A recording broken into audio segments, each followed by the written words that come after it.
तो हेलो दोस्तों यार, एक बार फिर से स्वागत है आपका मेरे चैनल पे। तो दोस्तों, आज के वीडियो के अंदर हम पढ़ने वाले हैं electric charge and electric field. और मैं बता दूं कि यार ये चैप्टर बहुत ही इंपॉर्टेंट है। जो जो 12th बोर्ड में इसके एक दो क्वेश्चन आते हैं, एंड साथ ही में इसमें से नीट में, जेई में, एनडीए में सभी में क्वेश्चन आते हैं। तो अगर आप ये चैप्टर मेरे से पढ़ रहे हो तो यार मैं आपको एक सजेशन देना चाहूंगा कि आपको एक अच्छा सा रजिस्टर डाल देना है फिजिक्स का। एंड जो भी मैं नोट्स लिखवाता हूँ उन सभी को कॉपी में लिख लेना है।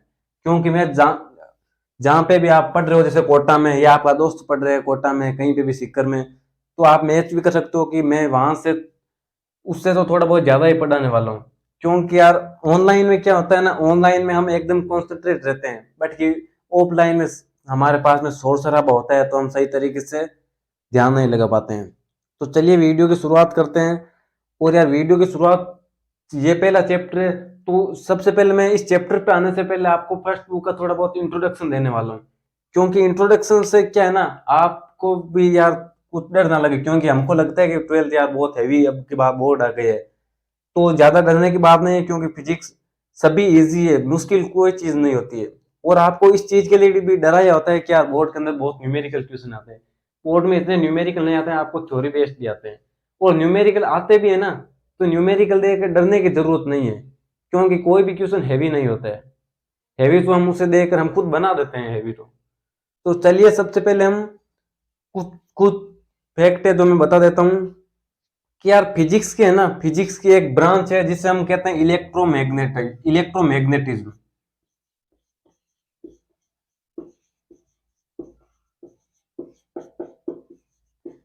ये एक फिजिक्स की ब्रांच है जिसे बोलते हैं इलेक्ट्रोमैग्नेटिज्म।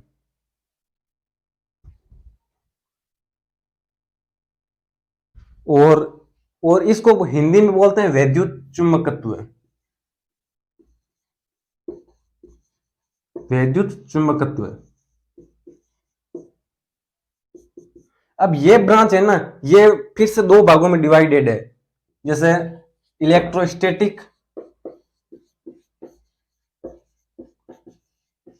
Electrostatic and electrodynamic.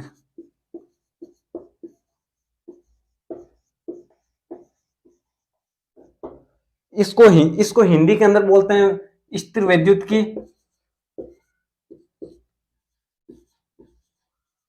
स्थिर वैद्युत की।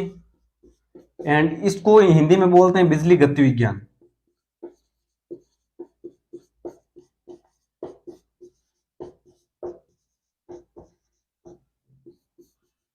तो तो गाइस, ये दो भागों में डिवाइडेड है, ये आपको समझ में आ गया होगा।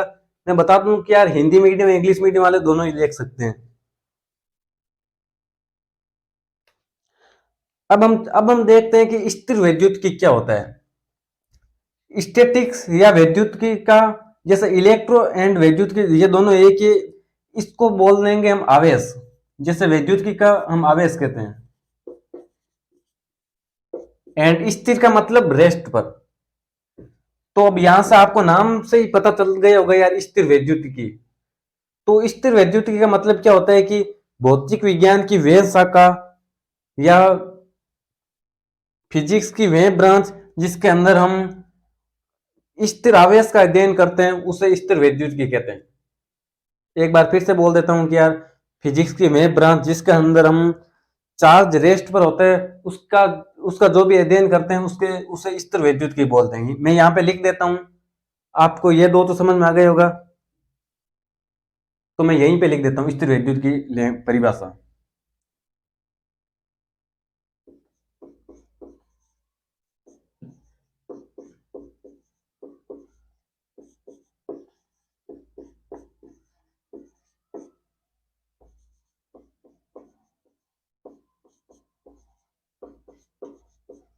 भौतिक विज्ञान की वह शाखा जिसमें हम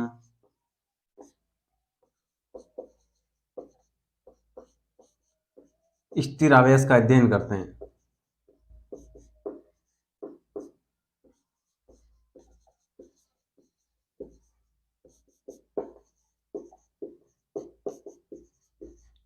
स्थिर आवेश का अध्ययन करते हैं, उसे स्थिर वैद्युत की कहते हैं।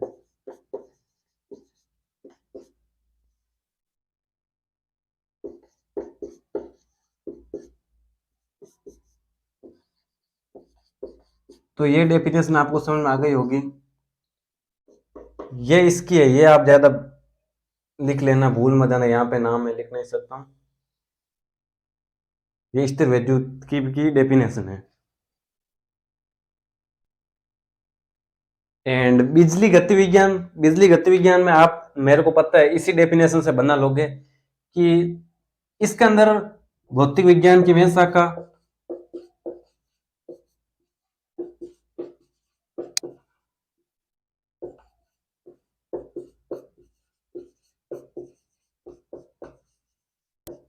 भौतिक विज्ञान की वह शाखा जिसमें गतिशील आवेशों का अध्ययन किया जाता है या फिर गतिमान आवेशों का अध्ययन किया जाता है। तो यहाँ रॉ डेफिनेशन आपने लिख ली होगी इलेक्ट्रोस्टैटिक एंड इलेक्ट्रोडायनामिक्स की। अब मैं आपको बता रहा हूँ कि यार इलेक्ट्रोस्टैटिक के अंदर आपके हैं दो चैप्टर जो है फर्स्ट बुक के अंदर, चैप्टर 1 एंड चैप्टर 2। चैप्टर 1 तो यही है electric charge and electric field, and second chapter है potential difference, potential and capacitance. And electrodynamic के अंदर आपका आ जाता है इलेक्ट्रिक करंट एंड गतिमान आवेश के कारण चुंबकत्व, एंड वो आगे एसी ईएमआई, वो सभी चैप्टर है जो बिजली गति विज्ञान में आ जाते हैं। तो अब चलिए, अब हम चलते हैं आगे। इनको मैं मिटा देता हूं एक बार।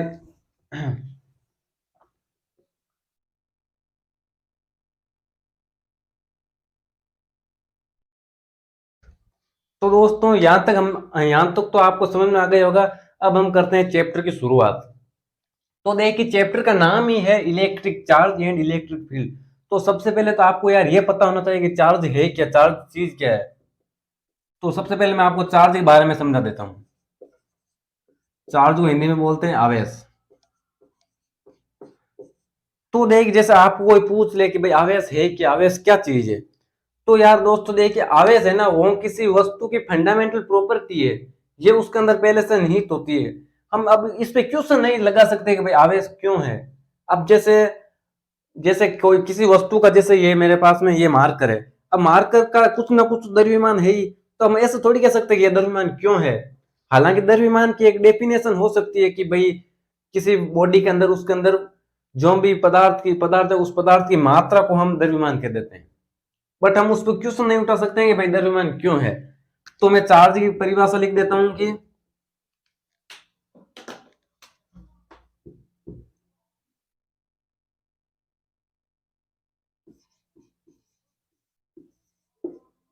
आवेश किसी वस्तु का मूलभूत गुणधर्म है।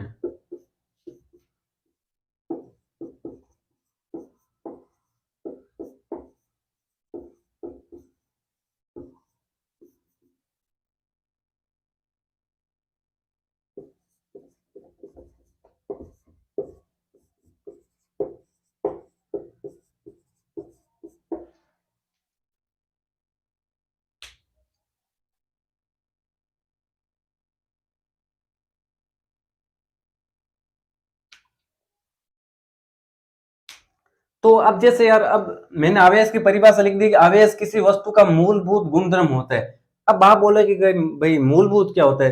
तो मूलभूत देखिए, मूलभूत का मतलब है कि भाई किसी भी बॉडी के अंदर पहले से निहित होना, उसके अंदर ऑलरेडी होना।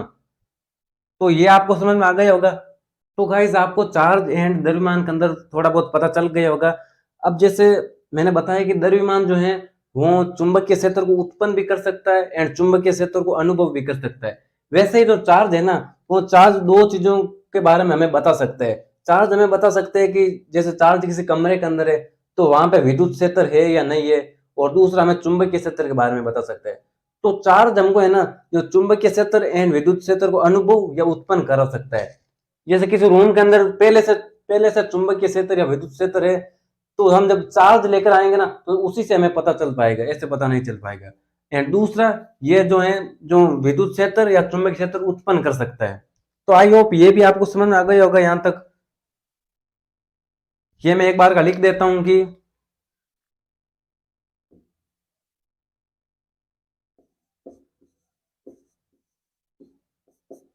आवेश मार्कर, इंक डालनी पड़ेगी एक बार।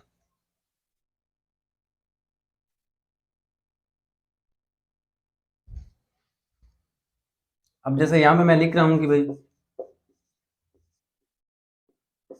आवेश दो चीजें उत्पन्न या अनुभव कर सकता है।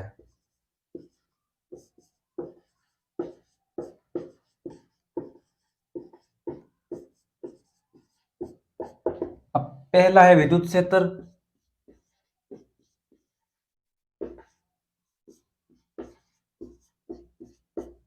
एंड सेकेंड है चुंबकीय क्षेत्र।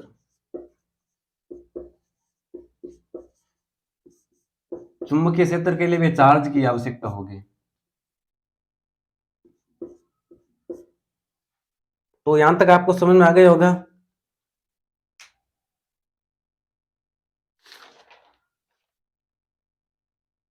तो यहां तक ये आप लिख भी लीजिए और अब हम आगे चलते हैं।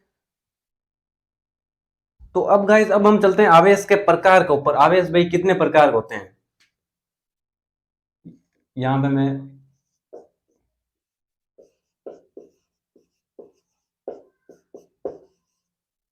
मेरी हैंडराइटिंग थोड़ी सी गंदी है।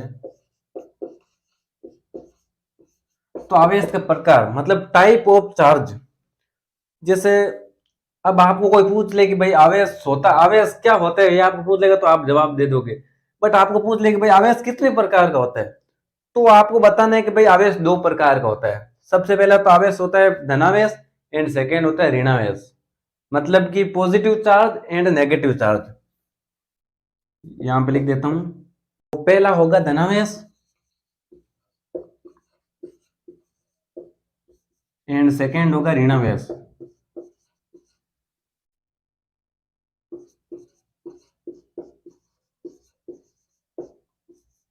तो इसे भी एक बार देख लीजिए आप।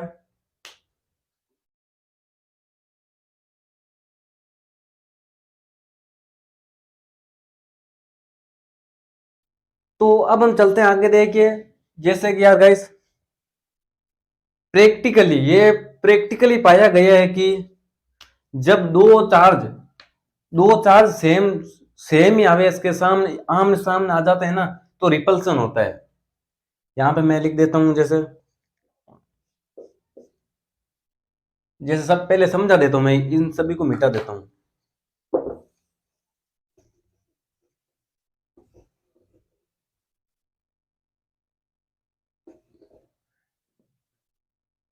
अब धनावेश क्या होता है। धनावेश के ऊपर मतलब का धन आवेश का मतलब यह है कि उस चार्ज के ऊपर प्लस का साइन होगा एंड ऋणावेश का मतलब ऋणावेश माइनस।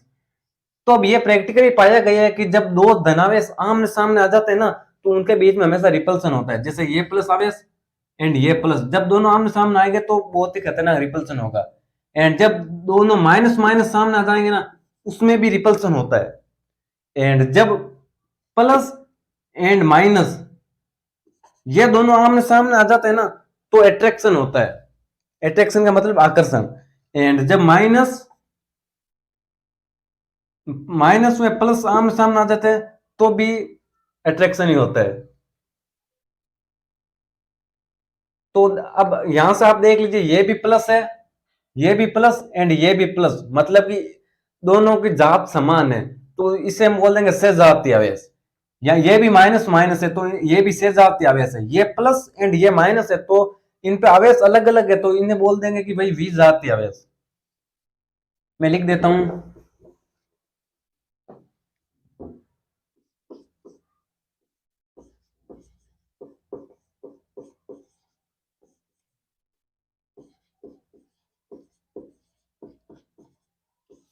सहजातीय आवेशों में हमेशा प्रतिकर्षण होता है। प्रतिकर्षण का मतलब रिपल्सन, क्योंकि आपको थोड़े बहुत हिंदी एंड इंग्लिश के वर्ड भी पता होने चाहिए।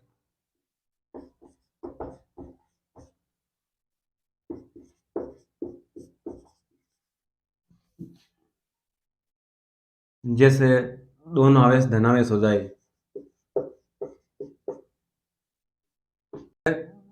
दोनों ही आवेश धनावेश हो गए।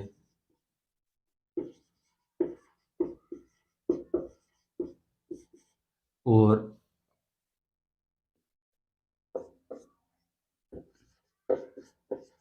ये भी लिख लीजिए कि भाई विजातीय आवेशों में हमेशा विजातीय आवेशों में हमेशा आकर्षण होता है।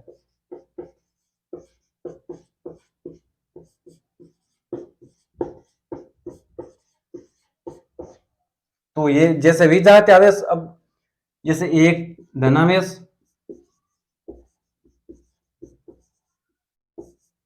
में एक आवेश ऋणावेश होता है।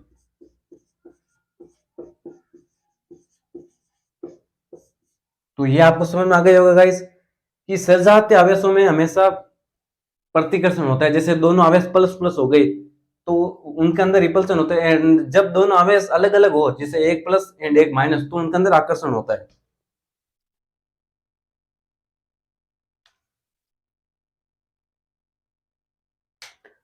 तो गाइस अब हम चलने वाले हैं आवेश की संकल्पना के ऊपर, मतलब कि कंसेप्ट ऑफ चार्ज। इसके अंदर भी इससे रिलेटिव आपके क्वेश्चन आ सकते हैं कि भाई आवेश की संकल्पना किसके बेसिस पर देते हैं, मतलब कि आवेश का संकल्पना किसके आधार पर देते हैं, प्रोटॉन के आधार पर या इलेक्ट्रॉन के आधार पर। तो गाइस कंसेप्ट ऑफ चार्ज पे जाने से पहले मैं इनको मिटा देता हूं और उसको आपको एक उदाहरण से ही समझाऊंगा मैं, ताकि आपको एकदम अच्छे से फील भी हो जाए, क्योंकि ऐसे रटवाने से कोई फायदा नहीं है। रटवाने में तो मैं भी सीधे एक परिभाषा लिखवा दूंगा।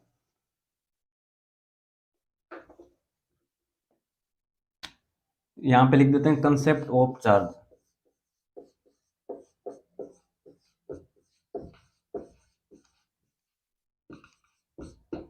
तो गाइस अब देखिए, जैसे यहाँ पे हमारे पास एक है सोडियम। सोडियम, अब सोडियम क्या है, सोडियम एक मेटल है, और मेटल की क्या प्रॉपर्टी होती है कि वो हमेशा इलेक्ट्रॉन को डोनेट करते हैं। ये आपको पता होगा ना, नहीं भी है तो एक बार इसे यहाँ पे याद ही रख लीजिए। सोडियम जो होता है वो इलेक्ट्रॉन डोनेट करता है।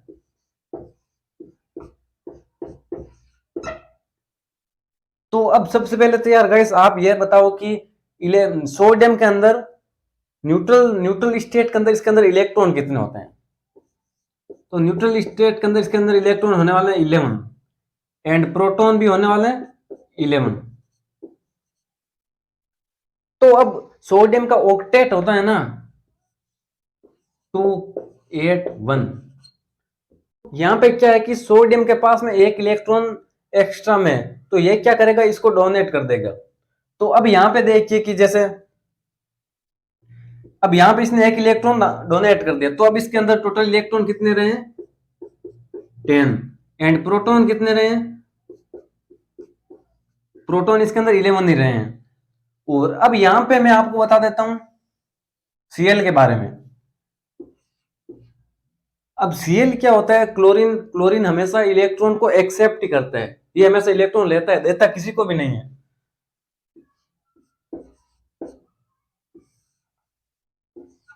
CL minus. तो सबसे पहले सीएल क्लोरीन के न्यूट्रल स्टेट के अंदर क्या होता है, इसके अंदर इलेक्ट्रॉन कितने होते हैं, क्लोरीन का न्यूट्रल स्टेट के अंदर जैसे sodium, magnesium, aluminium, silicon, phosphorus, sulphur, chlorine.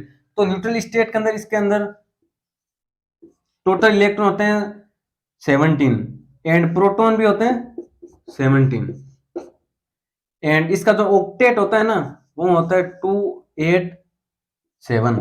तो ये कि इसका ऑक्टेट, इसके ऑक्टेट को पूर्ण करने के लिए एक इलेक्ट्रॉन को हमेशा एक्सेप्ट करता है।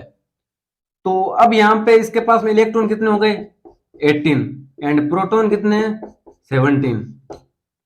तो अब आप यहाँ पे गाइस देख रहे होंगे कि यार प्रोटॉन तो इसके अंदर पहले भी सेम ही थे और उसके बाद भी सेम ही है, और क्लोरीन के पास में भी प्रोटॉन पहले 17 है, उसके बाद में भी 17 ही है। तो यहाँ पे एक चीज समझने लायक है कि यार यहाँ पे चार्ज है ना, जैसे प्लस आवेश आए या धनावेश आए, हमेशा जिम्मेदार इलेक्ट्रॉन ही होता है। ये गड़बड़ इलेक्ट्रॉन ही करता है, प्रोटॉन ऐसा नहीं करने वाला है। चाहे पॉजिटिव चार्ज आए चाहे नेगेटिव चार्ज आए, इसका जिम्मेदार कौन है, इलेक्ट्रॉन। ये इलेक्ट्रॉन है, यही गड़बड़ी कर देता है। तो अब हम क्या करेंगे, क्योंकि आपको ये पता चल गया होगा कि भाई धनावेश आए चाहे ऋणावेश आए इलेक्ट्रॉन के कारण ही आता है। तो यहीं से पता चल जाता है कि भाई आवेश की संकल्पना है ना हमेशा इलेक्ट्रॉन के आधार पर ही दी जाती है, प्रोटॉन के आधार पर नहीं देते हैं। एक बार फिर से बोल देता हूँ कि भाई आवेश की संकल्पना मतलब कि कंसेप्ट ऑफ चार्ज इलेक्ट्रॉन के आधार पर ही दी जाती है, प्रोटॉन के आधार पर नहीं दी जाती है। तो अब आपके मन में, मेरे को पता है, एक सवाल और आएगा कि यार प्रोटॉन के आधार पर क्यों नहीं देते हैं, इलेक्ट्रॉन के आधार पर ही क्यों देते हैं। तो मैं आपको यहाँ पे एक टॉपिक रिलेटेड क्वेश्चन भी पूछ लेता हूँ और आपको आएगा ठीक, नहीं तो मैं बता दूंगा, कोई चिंता की बात नहीं है।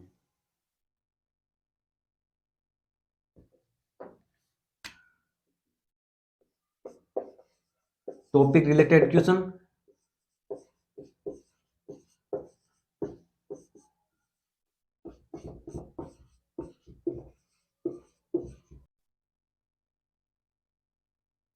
तो क्वेश्चन ये है कि गाइस यार आवेश की संकल्पना हम प्रोटॉन प्रोटॉन के आधार पर क्यों नहीं दी जाती है।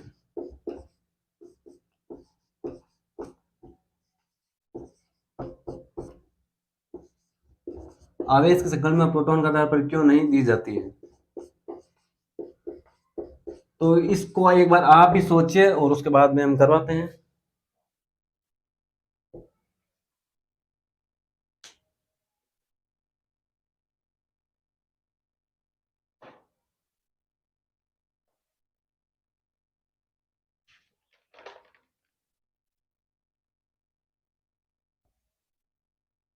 तो अब देखिए, अब मैं आपको समझाता हूं कि भाई इलेक्ट्रॉन के संकल्पना, मतलब चार्ज की संकल्पना इलेक्ट्रॉन के आधार पर क्यों नहीं दी जाती। तो गाइस अब जैसे आपको बताता हूँ कि यार जैसे हमारे पास में कोई एटम है। अब एटम के सेंटर में होता है न्यूक्लियस और न्यूक्लियस के अंदर होते हैं प्रोटॉन। तो अब क्या होता है कि जो प्रोटॉन होते हैं ना, वो नाभिक के बल, न्यूक्लियस फोर्स के एकदम नजदीक होते हैं। तो वे अपने एटम से बाहर जा नहीं सकते हैं, क्योंकि उसके ऊपर सबसे प्रबल नाभिकीय बल ही होता है और वो प्रबल नाभिकीय बल से ही बंधे होते हैं। इस वजह से वो एक एटम से दूसरे एटम में जा नहीं पाते हैं। तो एक कारण तो यही हो गया कि भाई आवेश संकल्पना प्रोटॉन का आधार पर इसलिए नहीं दी जाती है क्योंकि सभी प्रोटॉन वो नाभिकीय बल में प्रबल रूप से बंधे होते हैं। सबसे पहला कारण तो ये हो गया।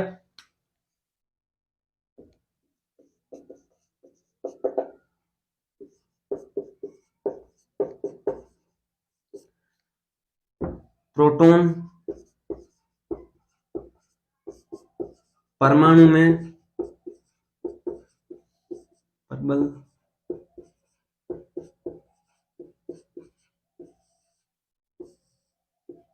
प्रबल नाभिकीय बल से बंधे होते हैं।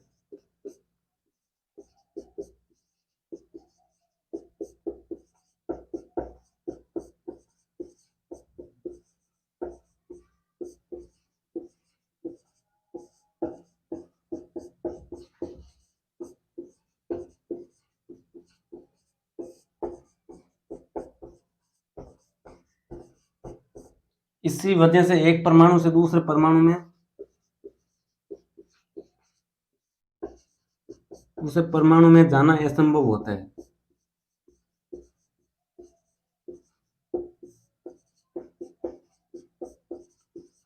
एंड अब सेकेंड कारण, सेकेंड रीजन क्या हो सकता है गाइस।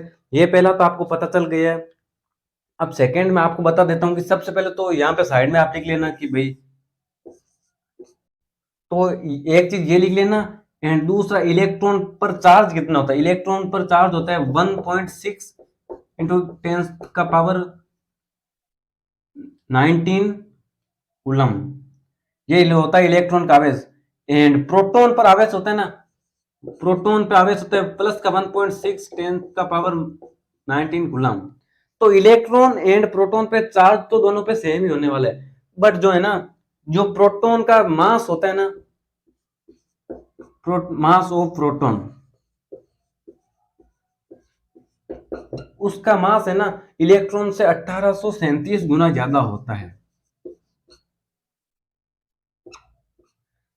तो यहाँ पे आपको दूसरा एजम्पशन भी समझ में आ गया होगा कि जो प्रोटॉन का मास होता है ना, वो इलेक्ट्रॉन से 1837 गुना ज्यादा होता है। इस वजह से उसका एक एटम से दूसरे एटम में ट्रांसफर पॉसिबल ही नहीं है। तो आई होप ये कंसेप्ट ऑफ चार्ज तो आपको अच्छे से समझ में आ गया होगा। इसे भी आप स्क्रीनशॉट ले लेना। और अब हम चलते हैं आगे। मैंने आवेश को गाइस यार एकदम बेसिक से लेकर अच्छे तक समझा दिया है आपको, और ये सब आपको कॉपी में भी लिखना है।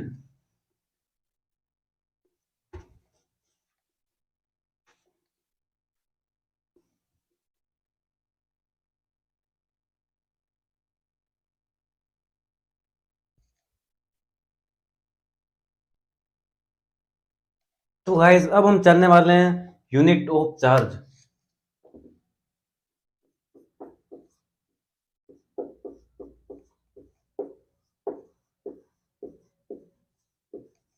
यूनिट ऑफ चार्ज को हिंदी में बोलते हैं आवेश के मात्रक।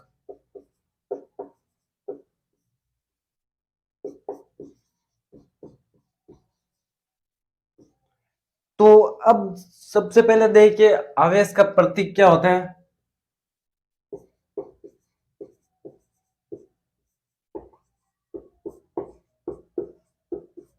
आवेश का प्रतीक होता है क्यू या क्यू, इसे इसी से डिनोट करते हैं हम।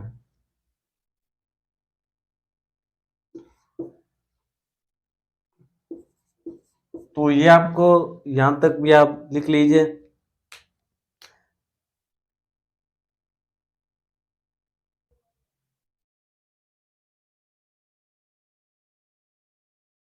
हम चलते हैं आवेश का ऐसा ही मात्रक।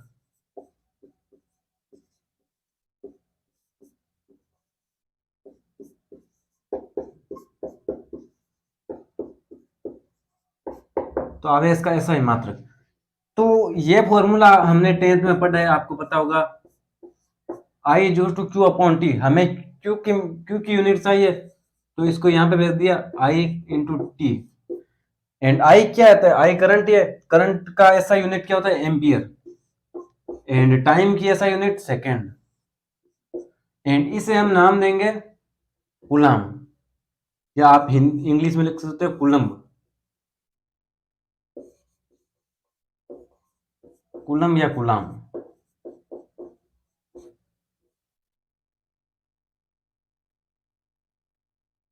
तो ये आपको समझ में आ जाएगा। आवेश का, आवेश की ऐसा यूनिट होती है कूलम। और हमने यहां से निकाल लिया आई इंटू टी। आई की ऐसा यूनिट एम्पियर, टाइम की सेकेंड, एम्पियर इंटू सेकेंड, और इसके बोलते हैं कूलम।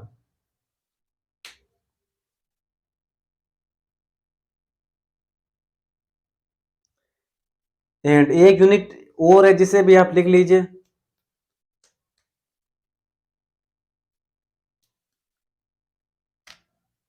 तो एक बार इन सबको मिटा देता हूं और यहां पे लिख देता हूं।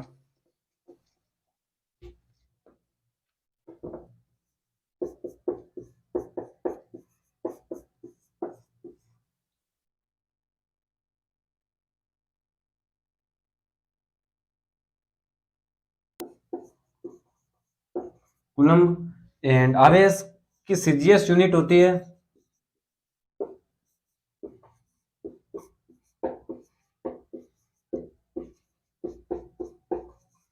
आवेश का जो सीजीएस मात्रक होता है ना गाइस, वो होता है स्टेट कूलम।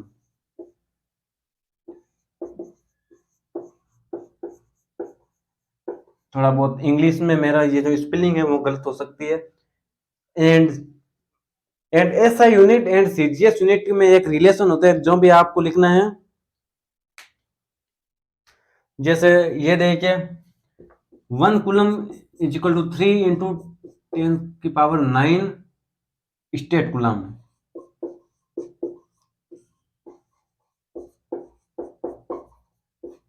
इसे आपको अब में लिख लेना कि भाई जो SI unit and CGS unit के अंदर जो रिलेशन होता है ना, वो होता है 1 coulomb is equal to 3 into 10⁹ stat coulomb.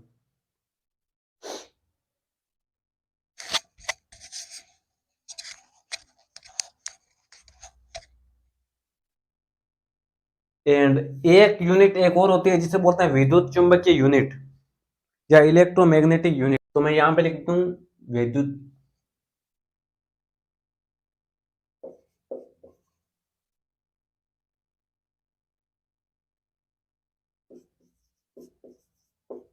आवेश का विद्युत चुंबकीय मात्रक।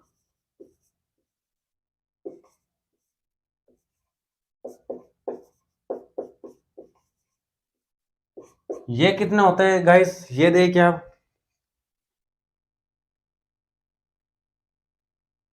आवेश का विद्युत चुंबकीय मात्रक होता है 1 कूलम 1/10 EMU। तो मतलब 1 कूलम बराबर 1/10 विद्युत चुंबकीय। ईएमयू का मतलब होता है इलेक्ट्रोमैग्नेटिक यूनिट, मतलब कि विद्युत चुंबकीय मात्रक। तो आपको पूछ ले भाई 1 कूलम के अंदर कितना विद्युत चुंबकीय मात्रक होता है, तो 1/10 EMU। तो ये भी आपको समझ में आ गएगा, इसे भी आप नोट कर लीजिए। एंड ये एक चीज है जिसे आपको लिखना जरूरी है कि आवेश का सबसे बड़ा मात्रक कौन सा है। इसे मैं कहां पे लिख देता हूं, यहां पे मैं लिख देता हूं। आप ध्यान, यहां नीचे तो जगह नहीं है तो इसलिए मैं यहीं पे लिख देता हूं। आवेश का सबसे बड़ा मात्रक,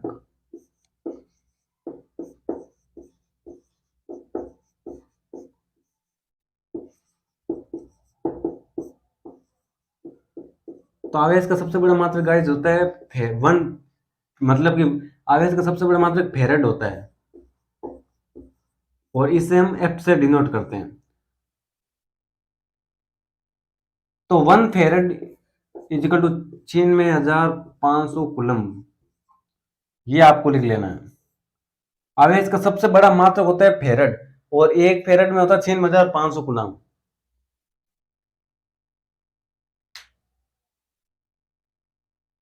तो गाइज यहां तक तो यार आपको सब कुछ समझ में आ गया होगा। अब जो भी यूनिट है ना वो हमारे एग्जाम में क्वेश्चन के अंदर आती है, उनको समझना जरूरी होता है और उसे मैं आपको लिखवाने वाला हूँ, आपको समझाने वाला हूँ। यहां तक आप स्क्रीनशॉट ले लीजिए। अब हम चलते हैं अन्य मात्र की तरफ। तो गाइज ये होते हैं आवेश का अन्य मात्रक जिन्हें मैंने पहले थोड़ा लिख दिया है। अब जैसे ये इसको बोलते हैं हम माइक्रोकुलम, नहीं मिलीकुलम, एंड इसे माइक्रोकुलम, इसको बोलते हैं नैनोकुलम, इसको बोलते हैं पिकोकुलम। मैं यहां पे भी लिख देता हूं माइक्रोकुलम,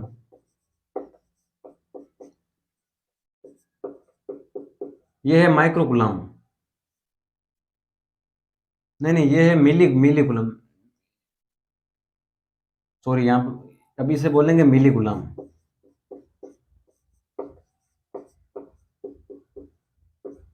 ये मिलीकुलम, ये माइक्रोकुलम,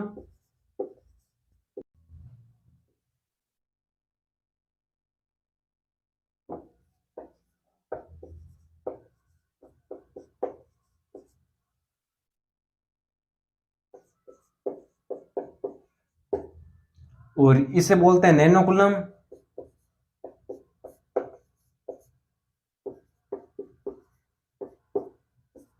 एंड इसको बोलते हैं पिकोकुलम।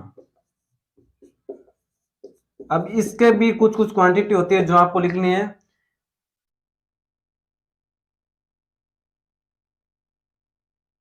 अब मिलीकुलम को बोलते हैं, मिलीकुलम का मान होता है 10⁻³ कुलम, इसकी होती है 10⁻³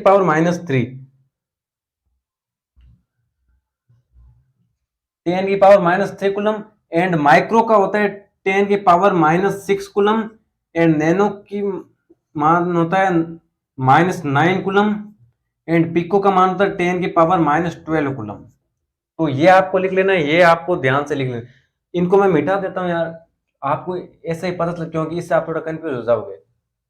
अब आपको क्लियरली समझ में आ जाए, क्योंकि ज्यादा भीड़ भाड़ सही नहीं रहती है। मिलीकुलम 10⁻³ होता है, माइक्रोकुलम 10⁻6 होता है, एंड नैनोकुलम 10⁻9, पिको 10⁻12 कुलम। अब जैसे इनको याद करने, इनका मान है ना, उनमें हम थोड़े कंफ्यूज हो जाते हैं। मैंने कैसा याद रखा, जैसे नैनोकुलम, नैनो नाम याद आता है आपको, 9 याद आ जाना चाहिए, 9 का मतलब 9। नैनोकुलम, नैनो का मतलब -9, 10⁻⁹। एंड माइक्रो, माइक्रो है ना, ये सबसे छोटा होता है माइक्रो। तो यहाँ पे आता है माइक्रो -3 कुलम, एंड -3 पे ही होता है, मतलब शुरुआत -3 से शुरू होती है। तो अब देखिए आपको बोल दूंगी भाई 3 माइक्रोकुलम, इसका मान क्या होगा 3 माइक्रोकुलम। तो अब इससे हम लिखेंगे ऐसे ही 3, एंड माइक्रोकुलम का मतलब होता है -6। आपके एग्जाम में, बोर्ड एग्जाम में ऐसे ही सवाल आएंगे 3 माइक्रोकुलम। जैसा आ गया भाई 6 नैनोकुलम, तो 6 का यहाँ पे 6, एंड नैनो का मतलब होता है 10⁻⁹ कुलम। अब जैसे आ जाए कि भाई 2.5 पिको कुलम, अब इसको आप कैसे लिखोगे, 2.5 को तो आगे लिख दोगे, एंड पिको का मतलब 10⁻12 कुलम। तो ये आपको समझ में आ गया होगा गाइस, यहाँ पे एक बार लिख लो आप।